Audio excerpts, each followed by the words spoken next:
All right. There's a strong and a long tradition of anti-theism within the anarchist and broader socialist movement. There's also a tradition of theism within those movements as well. At its origin, it was extremely anti-theist. Anarchism and both socialism and communism alike. There was a long you can have so many quotes. You can have some quotes such as Sneak Revenant saying religion is the opium of the masses, which Karl Marx said, which is a very, very popular quote. You have Mikhail Bakunin, who wrote a book called God in the State, talking about how basically expanding on the fact that God is the opium of the masses again. However, of course, the context for these authors is very, very different from today. These authors wrote when religion had an extreme grip on the populations of the time, and religion was extremely authoritarian. Whereas it might be still today, but for a different reason, and it might unfold in different ways. That authoritarianism. That might not be as problematic as it was before. We're going to have so many people who are going to give their opinions. I'm going to have to try to not get too distracted by chat. All right, I'll try to not get distracted by chat. I'll give my opinions and then we can discuss. So the history, especially when the working class was starting to think of emancipating themselves. Let's say especially during the 18th century, well, during industrialization, right? Religion was used as a cudgel or as a way to appease the people. You know, many different ways to do it is to say, hey, listen, you might live a world of in a world of suffering. You might live in really miserable conditions, and that might suck. But tell yourself that no matter how much it sucks to live 60, maybe 70 years in abject poverty and suffering, well, you're going to live an eternity in heaven with no suffering next to God. So it's a way to cope, right? Quite literally cope with the suffering of the material world. There's also other ways in which, for example, keep in mind that back in those days, there's also quite a bit of monarchs who were justified by religion as well, right? So a lot of monarchs were ruling as monarchs, not as like the British monarchs today, like as actual kings and queens. And the way they justified it and the way people justified these monarchs, monarchs and queens, monarchs in general had religion to back them up and to justify it. And many people respected that authority because they respected the religious authority that backed up the monarchic authority. So back then, religion was an authority to fight. It was and of course, again, as you may imagine, religion was also a very strong conservative power. It would be a very strong reactionary power, the kind of power that protects privileges, the kind of power that that defended the order of things. Now, has it changed since? I would argue that it has. The context has changed, and again, there are religions that anarchist thinkers might have not been aware of, or if they were, they might have not been completely aware of what they either elaborated on or or what their values were. When a lot of thinkers were criticizing religion historically, anarchism and Marxism and broader communist tradition, it was mostly Christian and institutionalized Christianity in Europe,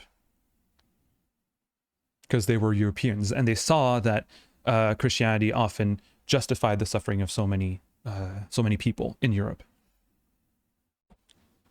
And since then, religion has lost a lot of its power. Religion no longer necessarily, at least in Europe and in North America, maybe in the United States, religion isn't not necessarily used as a way to justify authority, to justify power. In some cases, religion has also been used to fight power, fight authority, as it was the case with liberation theology, especially popular in South of America, Christian anarchism with Tolstoy, which I'm actually quite fascinated by, is it's not a philosophy that I adhere to because I don't believe in God, but it is a philosophy that I do believe, at least in its rhetoric, can have a lot of value and a lot of usage potential. It has a lot of potential as well. Now, would I consider myself anti-theist? Well, first, before answering that question, let me show you. So I am in Canada, as you may know, and close to where I live, there's an abandoned church that belongs to the United Church, and I've been in contact with these people to know what the fuck are you doing with that church, because that church is being kind of abandoned, and turns out they didn't know that they still had that church. Anyway, we're discussing, and one of the things about that church is I researched on them. They're called the United Church of Canada, and the United Church of Canada is probably the coolest church out there.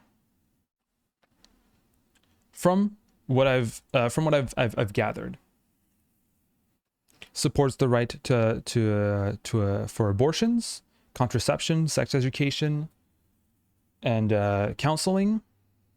They accept to be members of their religion people who are not of a Christian faith. They accept atheists as part of to be part of their church.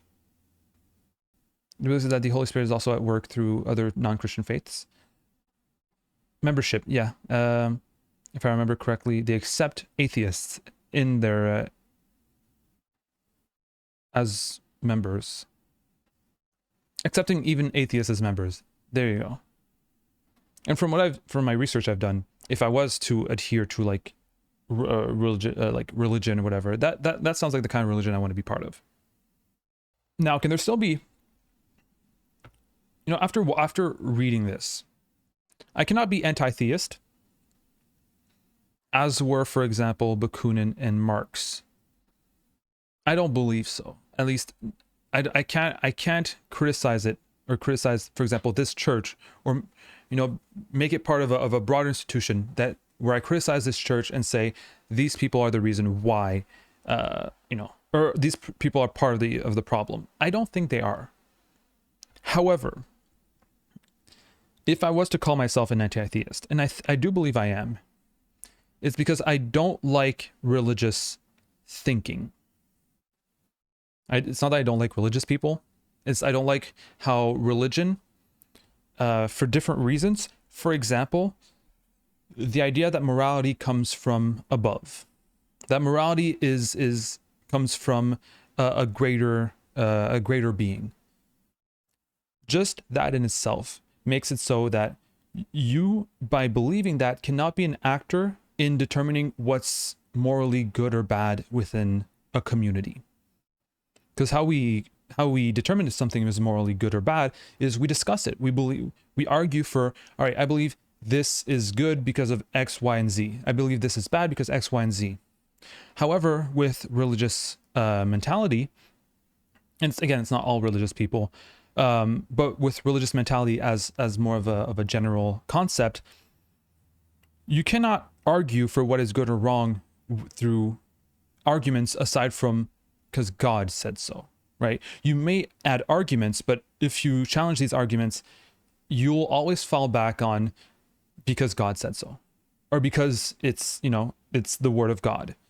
And that, to me, creates a barrier of cohesion in determining what is moral and what isn't.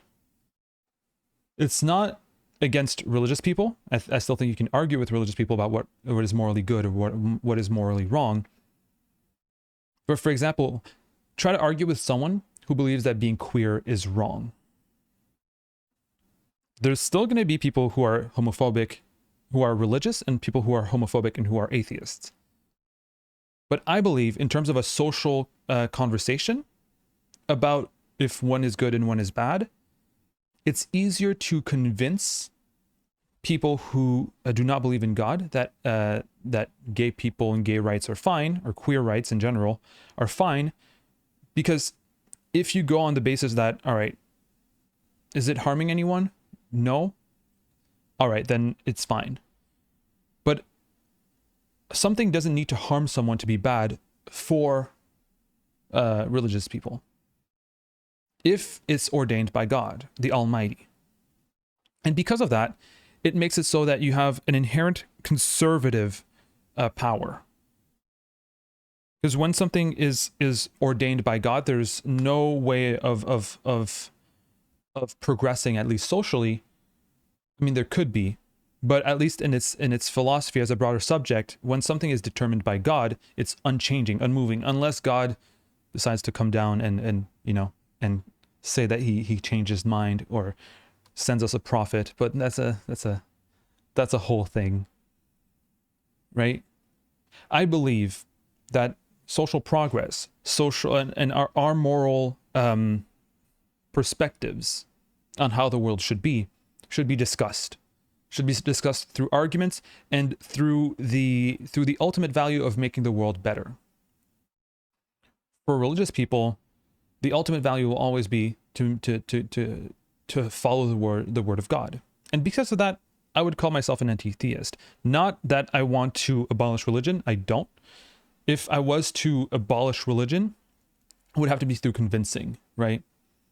I've been critical of religion as well. On that video that the comment was on, this one, why should we have sex before marriage? One of the criticism I had was that very often religion cannot have adherents without indoctrinating the vulnerable. Very often children. Children is the most prevalent one. Because try to explain the Bible or any religion, any superstitious beliefs to someone who's not a child, and see if they're going to believe you. They're not. But a child is designed to obey. So yeah, as Roxanne says, you can't abolish religion. No, you can't. So that's why I think the best you can do is is argue it out in a way, right? But that's not going to abolish it. But it's to criticize it. I think that's the only way that you can get rid of religion in a way, if you believe that it's harmful, as I do, is through just discussing and arguing against it and criticizing it. That's why I think it's important to criticize religion. But I'm not going to criticize people. Because again, I don't believe that you choose what you believe in, right? You don't choose what you believe in. You don't choose. I don't think we make a lot of choices. I don't believe in free will, but you definitely don't choose what you believe in. That's for sure. I can't tell a religious person to just choose to believe they don't believe in God anymore. The same way that someone who believes in God can't tell me to choose to believe in God. It just doesn't work like that. It's a matter of being convinced or not. Roxanne Guevara says atheism is a pretty depressing viewpoint. It's easy to say that from a perspective where you are religious. What's so depressing about it? Is it because there's no afterlife and life just stops? Because if that's the case, it's not depressing. It's actually liberating, right? If you believe that there's no afterlife, that's actually liberating. That means that you don't have the pressure of having to, to live an afterlife forever. First, you'll get fucking bored after a while, and you'll want to stop this afterlife from happening. Because I don't want to live millions of years. I'll get to see everything, and at one point I won't have any much more to talk about. Second, it makes me want to live this life more fully, right? If I believe that there's an afterlife, this life could be pain and suffering. I don't need to actually develop myself to my full potential, because I'll have millions of years to do it after. No, I don't have that. So because of that, it gives a rarity to to the time I have on this earth, and because of that, I get to appreciate it more. No, I think it's because of how oversimplistic it is. Like, I don't believe in a higher power. So it's depressing because it's too simple. I think it's more simple to say everything is controlled by God than to say that things that there's no high power. I think it's easier to say there is a high power and everything's controlled by him than to say we just don't know. Thank you for your experience.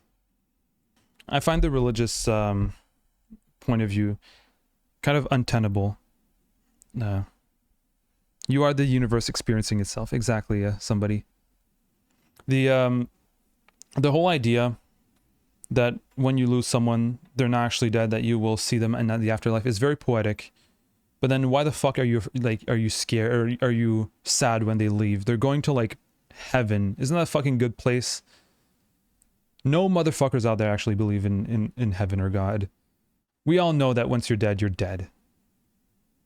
When someone dies close to me, I get sad because I know I will never get to see or experience them ever again.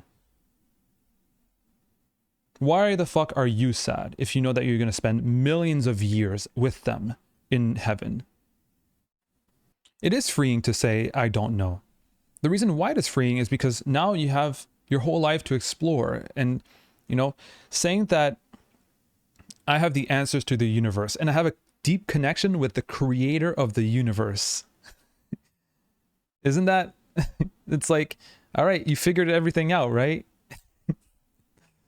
We all know that there is no afterlife. What? If your parents die tomorrow, you'll be very sad. If you did believe in an afterlife, you would just believe that you would see them in 40 years. 40 years is nothing compared to the millions of years that you will spend with them in the afterlife. So why the fuck are you sad? It's because you know that it's not, you know that it's not going to happen. If you're convinced that there's life after death, nobody would be afraid of death. Everybody's afraid of death. Everybody's afraid of just ending it like that. Lights out. Paf. No more experiences. Not even nothing to think about. Let's see says, I think one of the most convincing arguments of God for God is that God is just like the intrinsic fabric of reality / nature. Like imagine everything is a node and there's a network connecting everything, and that God, and that network is God. Yeah, but at that point, like I don't know how useful it is to call it God, right? Like God is nature. Like when we talk about God, like the religious God, like the Muslim, the Christian, the Jewish God, we're not talking about like God as a network or like as this conceptual thing. We're talking about like an actual being that, you know, decided to create Earth on the 7th day because he was bored or something. Yeah, exactly, somebody. I was raised with the idea of heaven and I hated it. I'm terrified of the possibility of living forever. Just kill me instead, please. And you can't die. You can't die, somebody, because you're already in heaven. So you're going to be there for fucking ever. Imagine after millions and millions of years, how fucking bored you're going to get. And you can't die. You're stuck.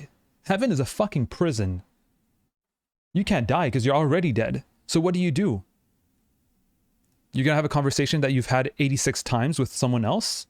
You've spoken to everyone who's in heaven. You've talked about every single subject that there was to talk about with everyone in heaven. You've experienced everything that you could possibly experience in heaven. After 36 million years. And now you don't know what to do. Do you just repeat everything over and over again? What a fucking nightmare. It like just that possibility of heaven makes me feel trapped, like in a prison. I feel suffocated just by thinking of the idea of heaven. Fuck that. No, I want my life to be finite. My life being infinite with no possibility of escape is ooh. I hope everyone, I hope I can make you feel that way. Big Rat Dog. Hello, Big Rat Dog. Who else is there? Oh, there's Ryan who wrote, as an anarchist, I would be lying if I said I don't dislike anarcho-religions. Honestly, I don't even think that anarchism as a political doctrine is compatible with a lot of ideas that religious people advocate, like free will. Yeah, I don't believe that anarchism is going to be compatible with free will. Maybe. I don't know. I don't fucking know. Yeah, I feel an uneasiness with anarcho-religions, but but it's fine. Again, as I said, people don't really get to choose, right, their beliefs and what they believe in. And I'd rather have an anarcho Christian or anarcho Muslim than a fundamentalist Christian or fundamentalist Muslim. Obviously, you don't know that though. You don't know if there isn't an afterlife. There's absolutely no evidence for an afterlife existing. And if we, what's most likely? That there is an afterlife that, you know, our body, our soul goes to? First, you also have to provide evidence for there to be a soul. But can that soul see without eyes? Can that soul listen without ears? Are we just vibing, right? Are we just vibing there? Can we communicate without our eyes, without our mouths, without hearing? Can someone who dies and who's blind, or someone who dies and who's deaf, when they're dead, can they listen? Can they see for the first time once they're in heaven? Or can we communicate telepathically? Or let's be logical here. Let's break free of our indoctrination and think, could it be that death is the same exact thing as before we were born? Crazy. What happened before you were born? You didn't experience anything, you didn't see anything, you didn't listen to anything, you couldn't speak, you weren't existent. You didn't exist. There was nothing, not even darkness, absolutely nothing. This void is conceivable. You just don't exist. Your brain cannot process stimuli. So before you were born, your brain couldn't process stimuli because your brain wasn't there. After you're dead, your brain just doesn't work anymore. You can't process stimuli anymore. It'll be the same exact thing as before you were born. Is that so crazy to think about? Is that so crazy to imagine? You aren't supposed to understand heaven. That's part of the point. Yeah, I know. It's supposed to not be understandable so that it can't be criticizable, right? That would be more of the case for religions that are mutable, but are religions even mutable? There are various institutions created to preserve religions as they originally were. They are supported by people who benefit them, said religions' existence. Yeah, let's see, says, right, yeah, definitely more like of a spiritual God. Yeah, there's a difference between, like, you know, believing in a God that's like out there somewhere and believing in like a path to God with the system and the hierarchy and the and all the details, right? Believing in a God like the link between people, if that's the only explanation that you have, and for God, yeah, there's no gay sex in heaven, as Krena says. I had to accept that. I had to unblock that. But yeah, if you don't come with any recipes and people are like, all right, God is out there, but like all the rest, you have to figure it out for yourself. I'm fine with that. I'm okay with that.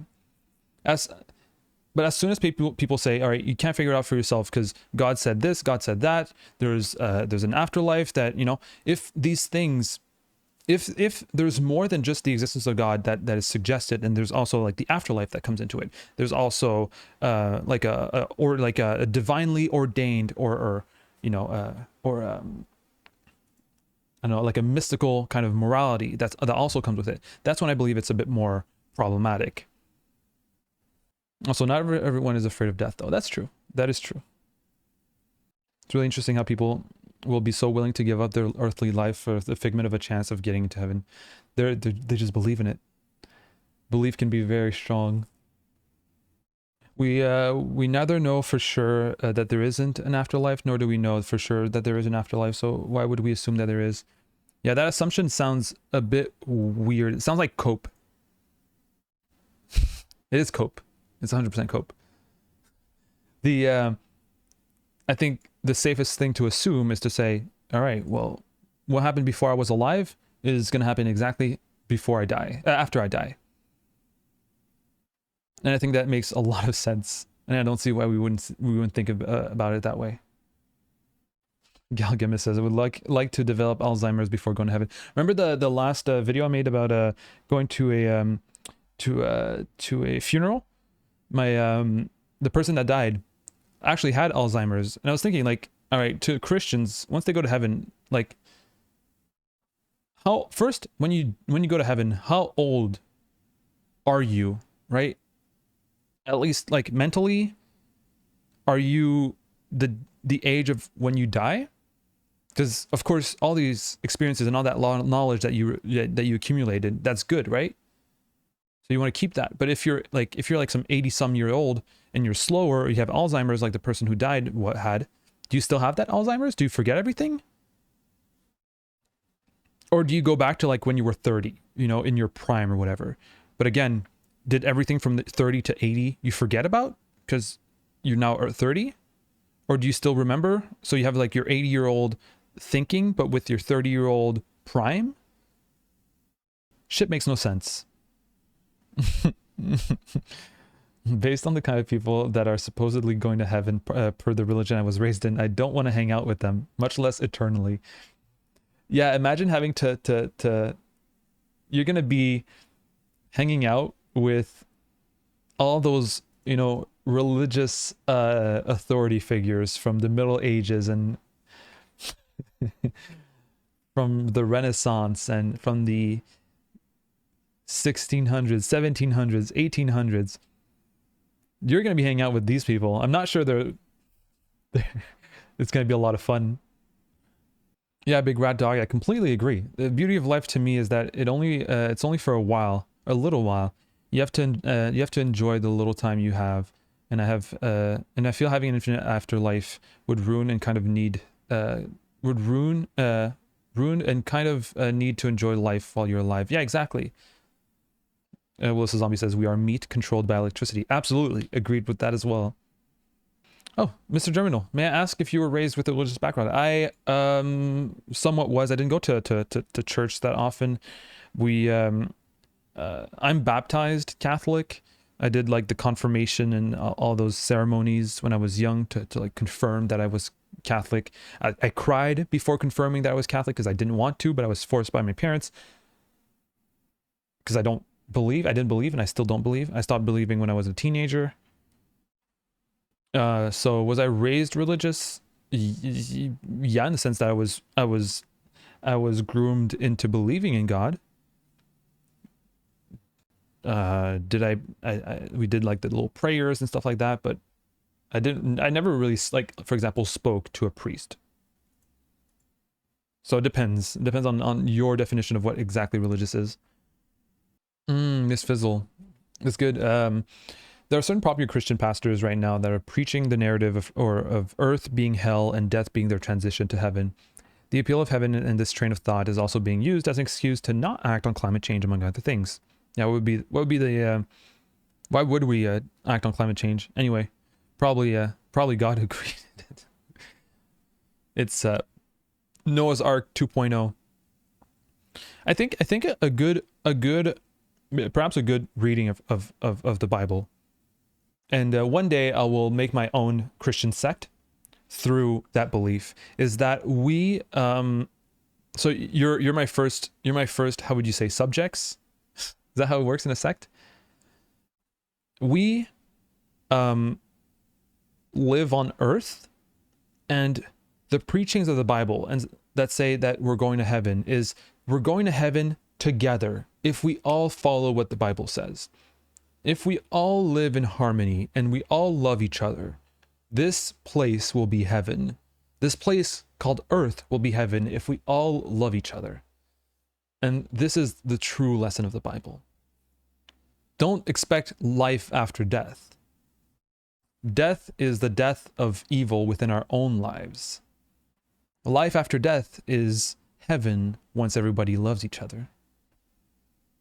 I don't believe in God or heaven, but I was taught to. And my friends who were raised hardcore atheists don't really get it.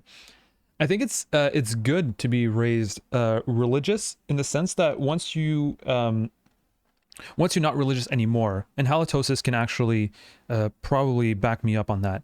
once you deconvert in a way, and it doesn't need to be a like really hardcore beliefs, but once you deconvert, you are forced to create a whole new system for yourself, a whole new moral and worldview, a moral system and whole new worldview that will replace the one that you don't believe in anymore. If you are imposed on you, if it's imposed on you, the right, like the right I don't know, vision of the world, the good worldview, right? Then you'll never reason into it. And reasoning into something is always going to be better than having it revealed. Whether that thing is right or wrong, you have to reason into it.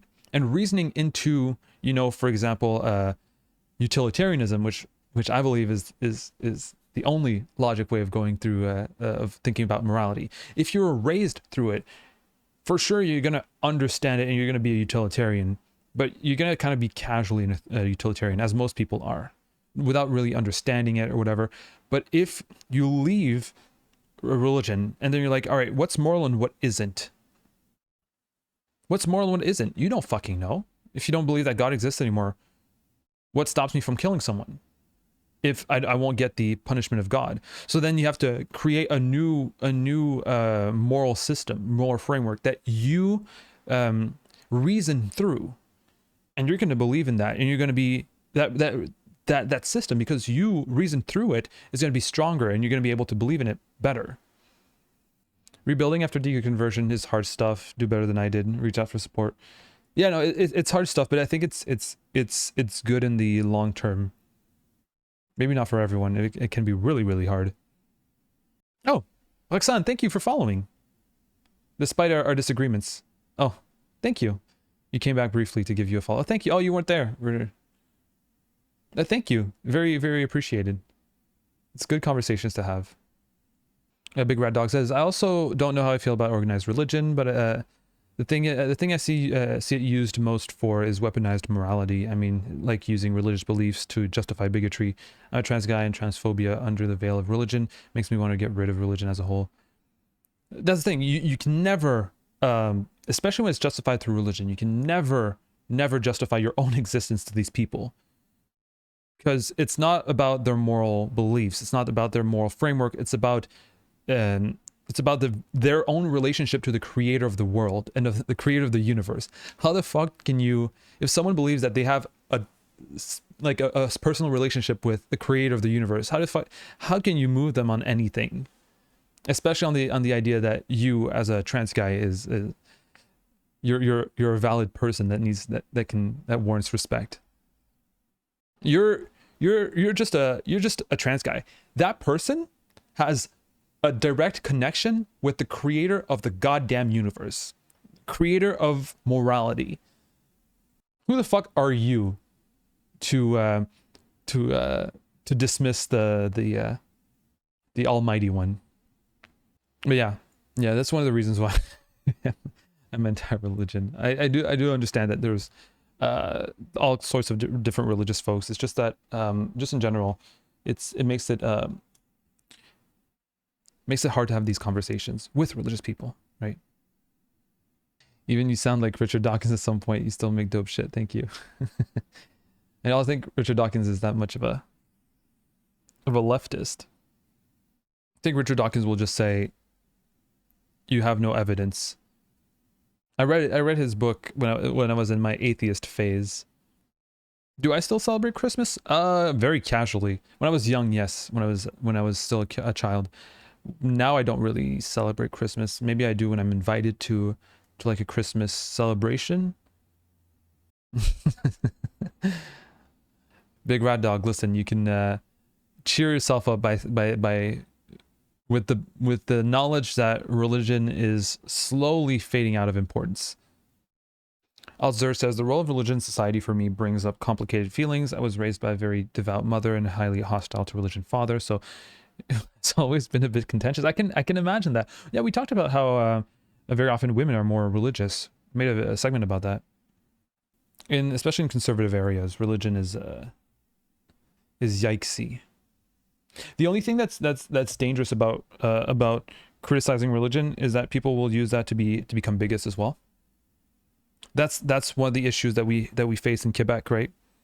I'm extremely critical of Islam the same way I'm critical of Christianity. And I have to be careful about being critical of Islam here in Quebec, with a lot of boomers mostly, because these motherfuckers just hate Islam for the sake of hating Islam. They still hate Christianity, but they hate Islam even more. Why? Because they're Islamophobic. But it's because their hatred for Islam is because it's different, right? It's scary. My hatred for Islam is the same for the one for Christianity. It's for its conservative tendencies. But because of that, you still need to change your rhetoric, right? When you criticize religion. Yeah, because most Muslims aren't what they consider white, exactly. Miss Fizzle writes, I was raised Baptist, but my dad's paternal side on the family was Catholic, so when they'd take us to Catholic Mass, the entire time my brainchild was like, these people are doing witchcraft and worshipping false idols. It was a wild thing to undo as an adult. We are culturally Catholics in Quebec, which is really fun. You know, when we have to eat the body of Christ and drink his blood. It does sound like seems like witchcraft. It is, but it's okay because it's big and has a lot of power and money.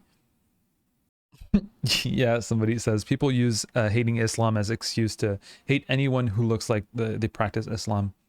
Also, one thing I don't like is Tamora asked, did you read the Quran? The answer is oui. Yes. I'm saying oui because I read it in French back when I wasn't that much into English. I wrote it in I annotated a couple of things as well. I don't know if you can see in the corner here. It's really old because I used to bring it everywhere with me to because I wanted to understand. So you can see it's really fucked a bit because it was always in my pocket like this in my jacket. So when I used to go to school and stuff like that, I would bring it with me, and I would just read yeah, very short chair stream. I'm sorry. Grabs Quran, says Ryan. You must have been really, really surprised when I actually did grab Quran. Grabs the Quran in my library. Gregor Samsa is like, this person grabbed a Quran. That's based. I'm gonna follow. Thank you, Greg. I'm happy the Quran made you follow. Where was I? People use hating Islam as an excuse to hate anyone who look like they practice Islam. Yeah, absolutely. And one of the things I try to not to do. All right, I have a friend. I made a friend online through World of Warcraft who's trans.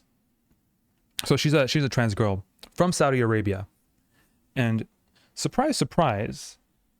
While taking hormones, her body started to change, and then people started noticing that her body was changing. But again, surprise, surprise, it's kind of dangerous to be trans in Saudi Arabia. So she's now in Canada, and has been in Canada for a couple of months now, and has developed a strong, really, really strong hatred, not only against Saudi Arabia, but also against the Muslim world and Islam in general. She was even part of the, her family was part of the, if I remember correctly, like the religious police. I don't know exactly what the name is in Saudi Arabia. So she has a really, really, really strong hatred for just Muslims in general, which is completely understandable. Understanding that she's a refugee. I don't know if it's political. Is it a political refugee? Yeah, because it's a group that's, like your life is in fucking danger if you're trans in Saudi Arabia. But I try to not criticize Islam through its worst examples, because I don't think that's much of a convincing argument. Islam is bad. Well, look at Saudi Arabia. But like, you have to also understand that there's Muslims who can be progressive, right? There's Muslims who do not want Saudi Arabia 2.0. The first person who was openly homophobic, at least with me, was sadly a Muslim girl, and that impacted me a lot, and it took me a while to actually understand that, you know, the first person who was openly homophobic to me and was like okay with it, you know, was like, yeah, I am homophobic, was Muslim. But it's like, it's going to confirm your biases. Some shit is going to confirm your biases, but it doesn't mean that all Muslims, again, are homophobic. And then I know gay Muslims, so of course not all Muslims are homophobic. Colin de Bin, and most all Quebec swears are religion related. Yeah, it's true, Mildred. All of our swears are religion related. That's why you gotta love Quebec. Tamor says, can you name something that you did not like in it? Listen, the Quran, there's a lot of shit I did not like, but most of it is completely harmless, as is the Bible, for example. I don't have much issues. It makes me curious about your issues with the book. I don't have that many issues with the book. Like, there are like well, these are French quotes, and I remember like underlying quotes that like made me like, what the fuck. But the thing is, and I've seen it both with Christianity and Islam, right? I'll say it in French, all right? But I don't know how many people are actually going to understand that anyway. But Surat 5, verse 42 says, you will, I'm translating from the French, you will cut the hands of a thief, man or woman, to punish their crime. It's the punishment that God has established against them. He is powerful and wise. And that's the kind of thing, it's like, yeah, but like, it's the same thing in the Bible, right? Cutting hands for being a thief, whatever. But yeah, like there are many translation issues with the Quran. I'm curious if those are the issue. Yeah, there's many translation, like the thing is, no matter what you bring up with the Quran or with the Bible or anything, people say either translation or misinterpretation.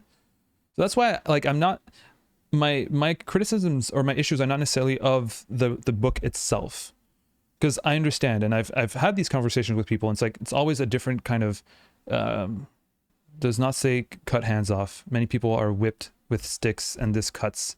All right, but I'm not, if it's just whipped with sticks, it's also problematic. I would also find that problematic. What's surat in English? 542. Yeah, it's okay. Why is it so different in English? All right, another thing. All right, if it's not gonna be cutting the hands because we're actually whipping them, which I'm also against.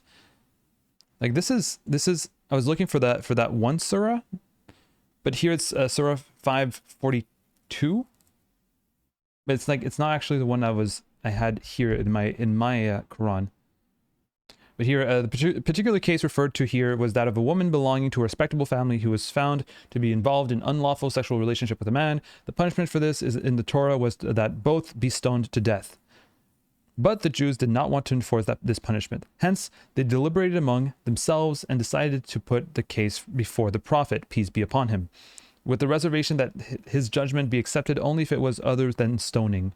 The Prophet, peace be upon him, decided that the punishment should, in fact, be stoning. Fuck that. No, I'm against that. But describing punishment for thieves seems okay.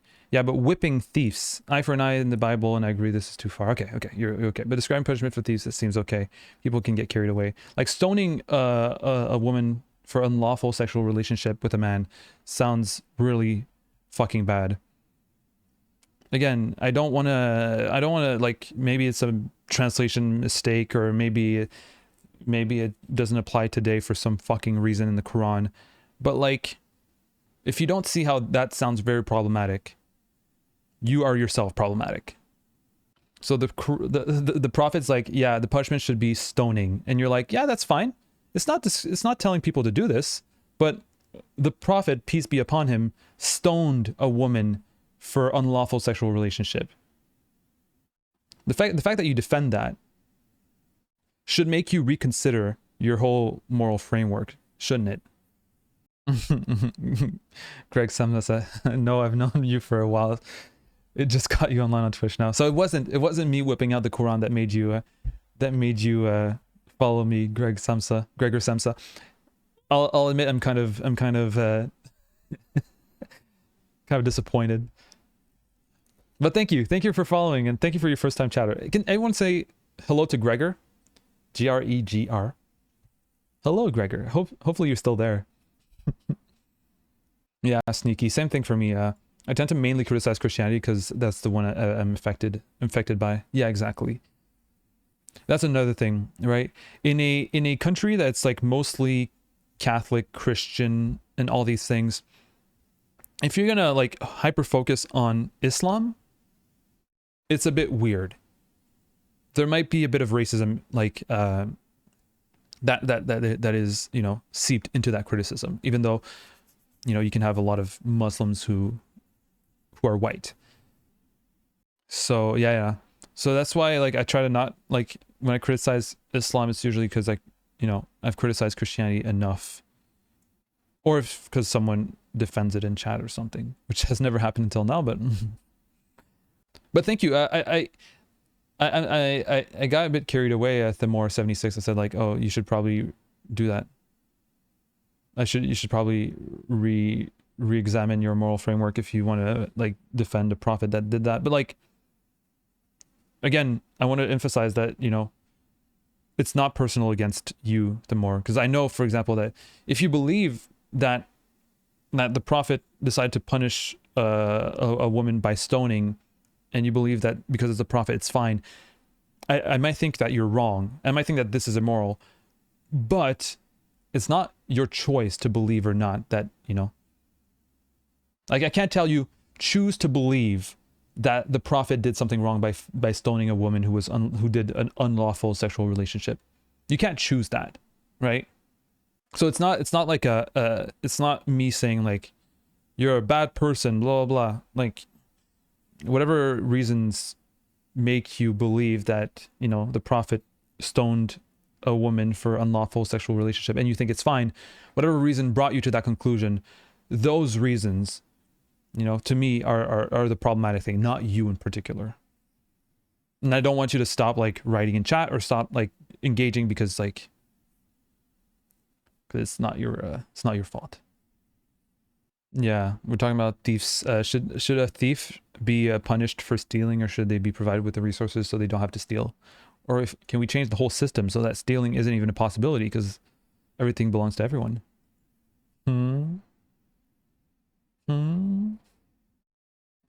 Yeah, I'm not pro punishment.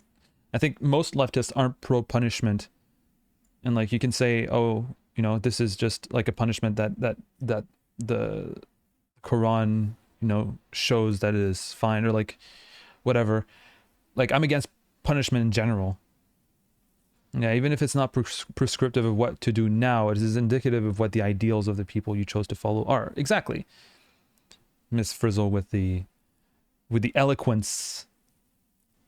Super cool how an omnipotent deity can write a book that people interpret differently. And everyone says hello to Greg. You're so cute. It's Gregor Samsa. It's the actual Gregor Samsa. It's not Kafka's Gregor Samsa, okay? Oh, and then widespread knowns, like, I also want people to say hello to me. I want people to give me all right, widespread known was attention. Everybody say hi to widespread known. And so there's 10 more. 10 more. Oh, and there's Zaggy as well. All right. Hey, me. See, widespread known did want attention. I knew it. Yeah, do not confuse the books with the religion. That too as well.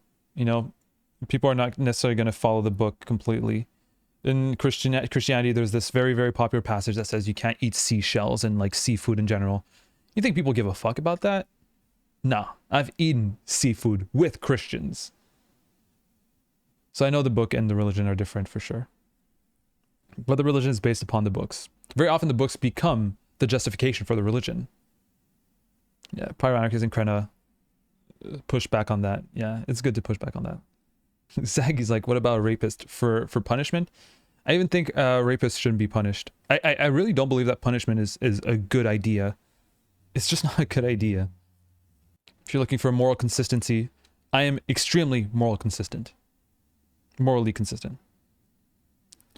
What about the victims' rights? The victims don't have the right to have their abusers punished. I don't believe that. I guess it depends on how you see justice, right? I don't see justice as something retributive, something about making, like, you know, making people suffer as much as you've suffered. It doesn't really help. It doesn't help anyone.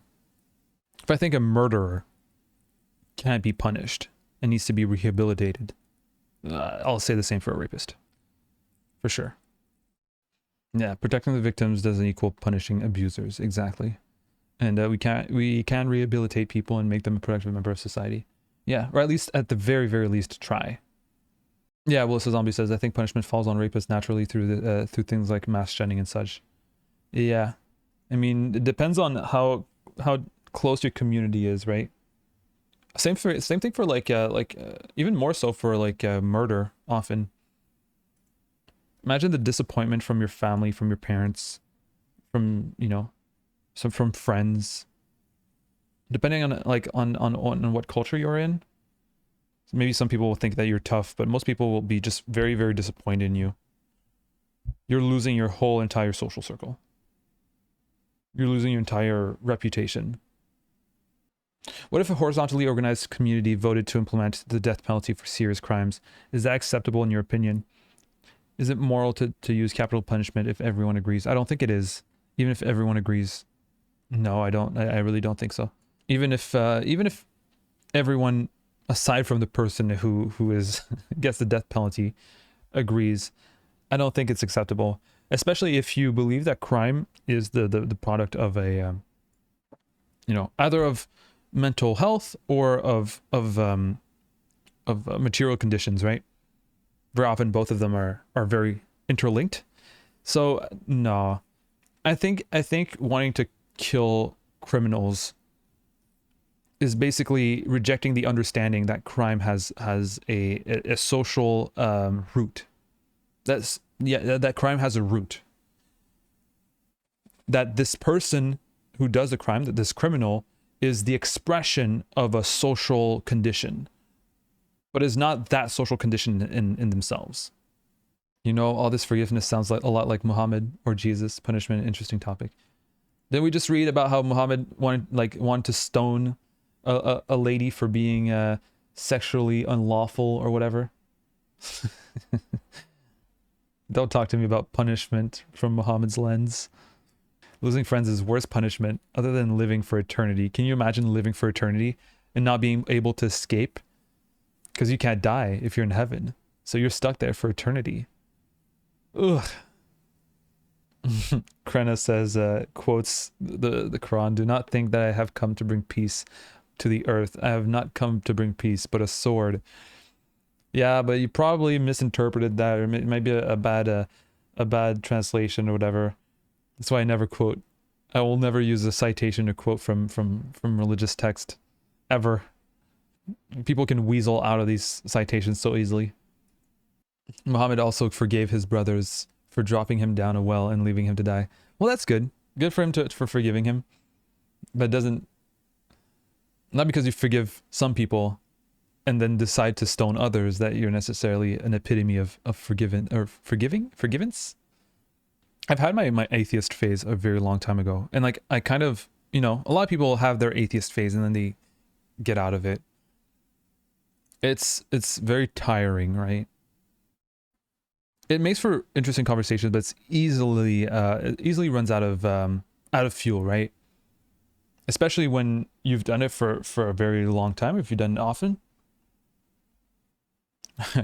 Are we sure we know what stoning means? Lost in translation? Yeah, what if they were playing... Yeah, careful with these quotes. Yeah. Maybe what they meant by stoning was using stones to play tic-tac-toe. Or maybe by stoning, they meant, I don't know, they were playing a very French game, which is called pétanque. This is pétanque for those who don't know, where you throw metal, heavy metal balls. Maybe that's the punishment was stoning just meant playing pétanque with French people. That's the worst punishment you can have.